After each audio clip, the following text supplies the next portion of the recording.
When I've got something I'm worried about, I always go and talk to Gary, because I'm used to Gary's my best friend. Where's your wooden spoons, Gaz? Pardon? Wooden spoons.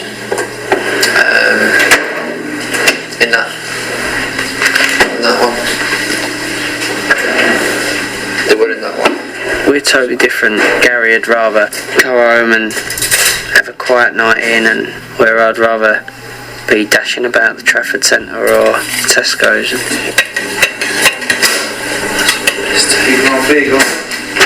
That's a best day, I ain't on spoon.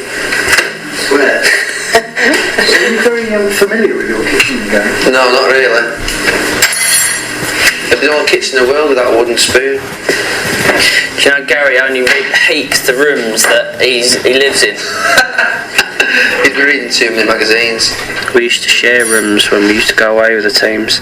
It got to the point where Gary was going to bed at 9 o'clock, 9:30, and I was watching the telly, still awake, on the phone to Victoria at 11:30, 12, and then he'd be up at 7 o'clock in the morning, and I'd want to lie until 10, 11.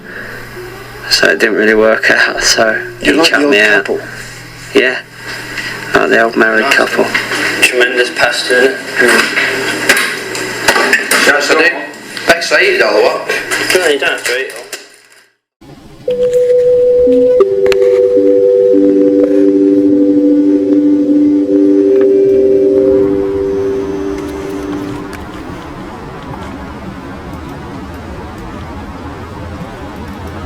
I'm kind of curious now about my awareness of Richard Hamilton.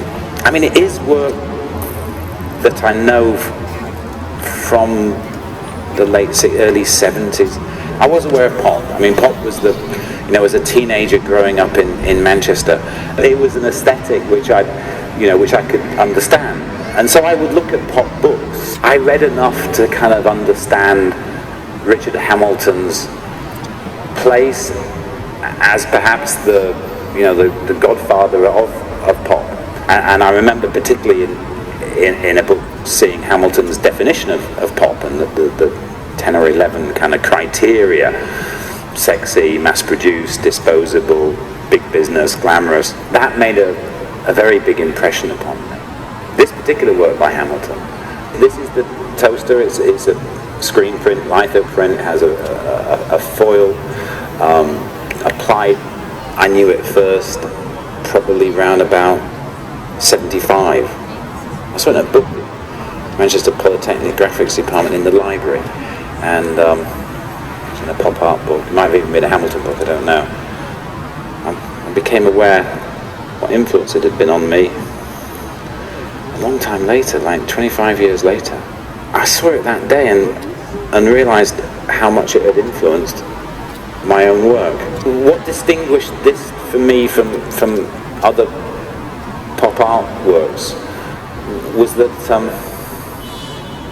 I didn't see any irony in it. You know, I was aware enough to realise,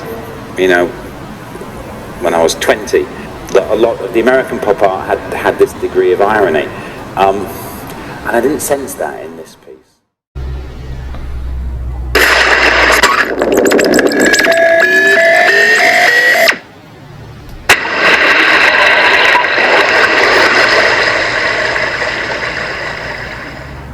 One day, a young boy said to me, "Why don't you photograph graffiti?" And he opened his notebook, and he had these drawings in his notebook, and he showed me that he put the drawing on the wall. And I'm like, "You mean you designed the pieces? You designed this before you put it?" I mean, for me, I thought it was pure vandalism. And the minute that I understood that there was a systematic designing and painting on the wall, I became fascinated by it.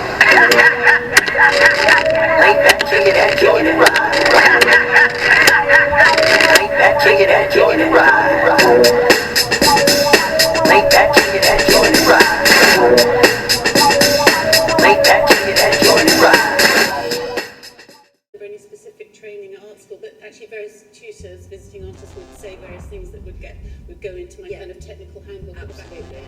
But actually also there are great art shops A.P. Fitzpatrick himself, the web staff are unbelievably knowledgeable, and if you want to know how to do something with these drawings, they're very good on that. It's not something you've ever kind of like with Jason showed us a kind of return to oils. He left painting oils for a few years and went back on it. Well, I think it was those